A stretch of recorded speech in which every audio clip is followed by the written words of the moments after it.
Good afternoon. It's 12 o'clock. I'm Dan Moyane. You're joining us here at Nasrec. This is the venue of the ANC's 6th National Policy Conference. And we've been following developments here today. It's been closed sessions most of this morning. The organization has been focusing on its own renewal. And if you double-click on organizational renewal, there are a number of issues that will be under that, like balance of forces, strategy and tactics of the organization going forward, and a number of others, including the now famous step-aside rule, which will be part of all this discussion. And here on ANC now, I'm joined by the former president of the Republic, but also he's been the Secretary General of the ANC itself. And previously, ahead of democracy, he was the General Secretary of the National Union of Mine Workers, a man of many hats, as well as the Deputy President of the country, Kgalema Motlanthe. Good morning. Good morning. Good afternoon. Sorry, it's midday. Good afternoon. Good afternoon, Dan. And welcome. And good afternoon to our viewers as well. Yeah, thank you very much. Welcome. How's it going so far? So far, so good. It's been robust. Delegates come from different parts of the country, and they bring different, experiences. And the idea of having a policy conference ahead of an elective conference is really to afford members the opportunity to grapple with policy questions, and you bring in technocrats as well. It's not just delegates from branches. It's delegates from branches who bring lived experience. Some of them are councillors and public representatives, but you also bring technocrats because a good-hearted delegate would say, let's get rid of the pit toilets, and the timeline, they would say, sooner than yesterday. But then you need a technocrat who would know if the sewer system is going to be waterborne, where would the bulk water supply come from, and so on. And so the timeline must be realistic here. The substance of the discussion, are you satisfied? I mean, you've been at the forefront of the ANC for many years as a veteran, and you've also part of its combined or collective political heritage. Are you said from your perspective that there's a substance in the discussions this morning? So far, so good. I mean, it's really, yesterday it was mainly presentations. The real debates are only commencing as of this morning in the commissions. So far, so good. I was in one commission there, and the participants were raising their issues very sharply here. Okay, one of them said the problem that the ANC has is not rules and stuff like that, it's consciousness, he says. Well, some of us looking from the outside thinks plus consciousness, or in addition, it's a problem of implementation. Yeah. Because you've got good policies, and ANC is praised for properly diagnosing challenges and grappling with the issues.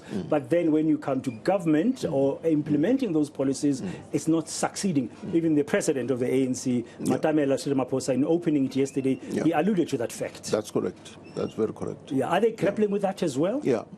No. They're grappling with that because they are saying, look, our recruitment strategy must take into account that we are a governing party, and that at the end, when you elect leaders from the membership itself. And therefore, if your membership is not up to scratch, then you're going to end up with leaders who are not equal to the task. So clearly, they are grappling with how do you ensure that the quality of membership improves going forward? I mean, at some point, the ANC was chasing 1 million membership, and you became too big too quickly, and maybe that's where the plot was lost a little bit. Well, with the digitized membership system now, the figures are that, members in good standing are plus 600,000, whereas on the system itself, there's a 1.4 membership. Members, but about 800,000 of them are not in good standing. What is a good standing ANC member? A good standing ANC member is one who's who's paid his membership fee, and attends, is active and attends, members' meetings at branch level and so on. If, of course, the person is elected, would be serving in, leadership structures. But so when we say this member is not in good standing, some of them, there's a problem with the ID or the address, and so the system, disqualifies them. Yeah. So that's going to be attended to. Now, now, the quality of membership of the ANC as a governing party would therefore speak to the resources you have to deploy in public service.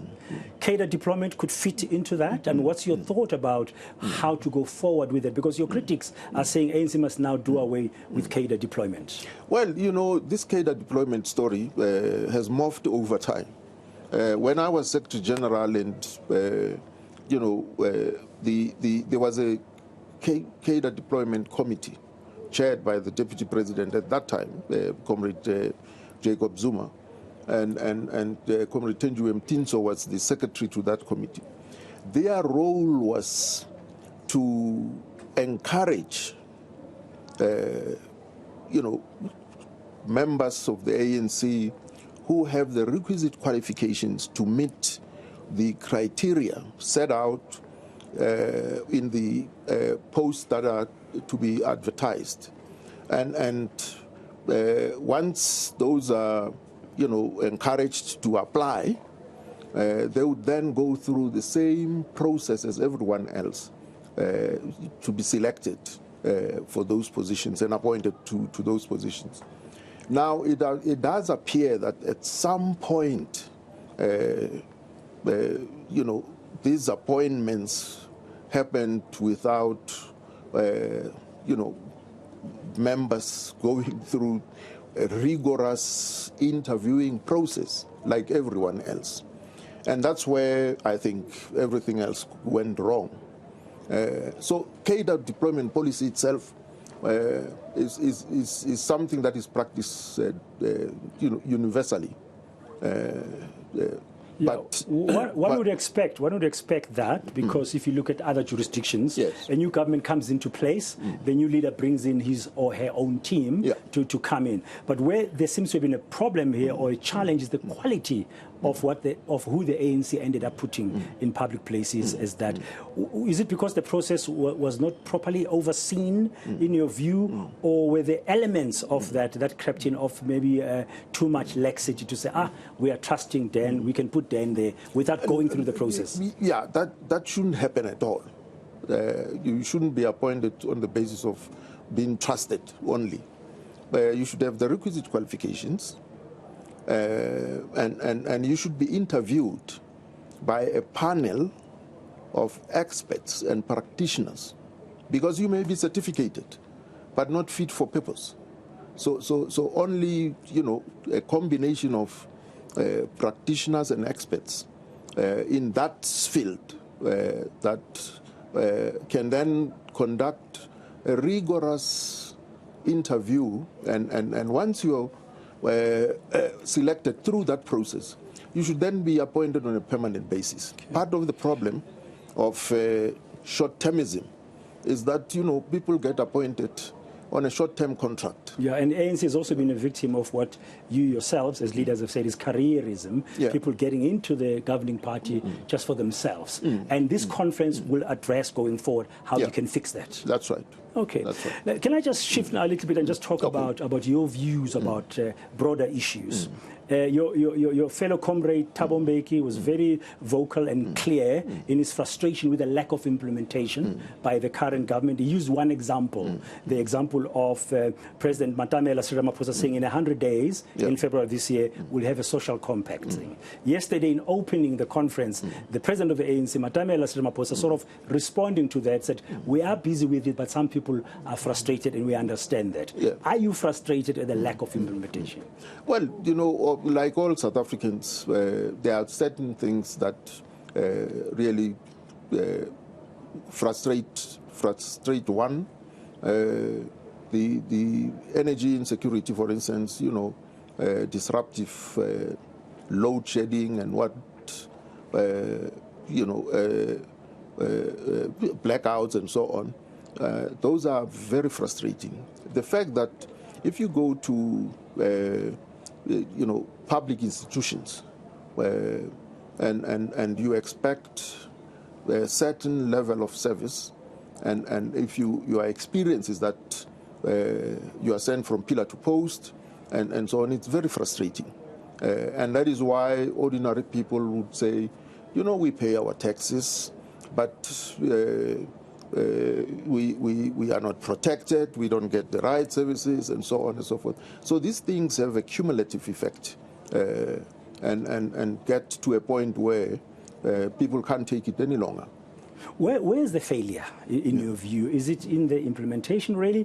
Is it in the type of leadership skills we have? Is it lack of capacity, management skills? Where in your view? It's a combination of all those things. As I said, first and foremost, the selection and appointment of, if we're talking about the state, for instance, of bureaucrats, full-time bureaucrats, has got to ensure that it's got to be transparent and it's got to be rigorous to ensure that the quality and type of people who are appointed to senior positions is the best that the country can offer, because that way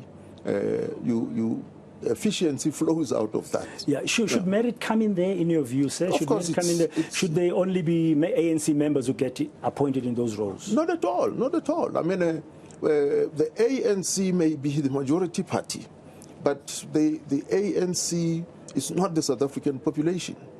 And so it's a small fraction of the population of South Africa. So you got to tap into all the available talent in the nation. Yeah, there's a call now to include young people. And President Ramaphosa was applauded by the plenary session yesterday when he mentioned that we need more young people as members, but also in society in general, playing leadership roles. Yes. And then the other aspect is gender equality. I think there people will give ANC's due that since democracy, gender equality has really been driven by yourselves to the point that it's now accepted, the 50-50 principle or representation of women in all kinds of spheres and sectors of our life. But the intergenerational mix, I'll be interested to hear your views. How do you balance the old and the new? Because the old are settled and more mature. The new and the young are radical, militant, and want to drive action very quickly. Well, any ambitious nation invests in the training and education of young people, first and foremost. Secondly, the best way to train young people is always to give them responsibility. There's no other way. So you give them responsibility, and if your role is to support them and guide them, that's what should happen. Because they bring energy, they bring new and fresh thinking, and so you can't go wrong if you do that. Because the assumption that you got to be in your 60s to then qualify for a position is all wrong. Yeah, totally wrong. So do you think the ANC should have that lens as you prepare for the National Elective Conference? So you have more young people coming through your branches and your structures in terms of your system that will then be available to be MPs, for example. If you look at the ANC MPs now, generationally, it's more on the senior side than on the young side. We need more young blood, because these young people are,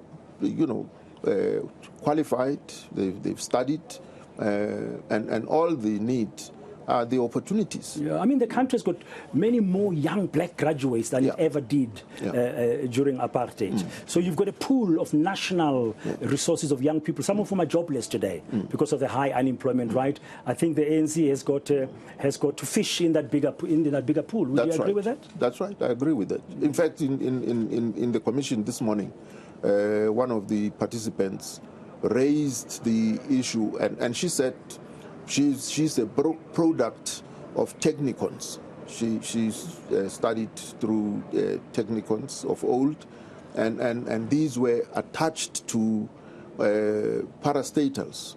So the combination of theoretical work and practical work gave her the opportunity to be a qualified technocrat.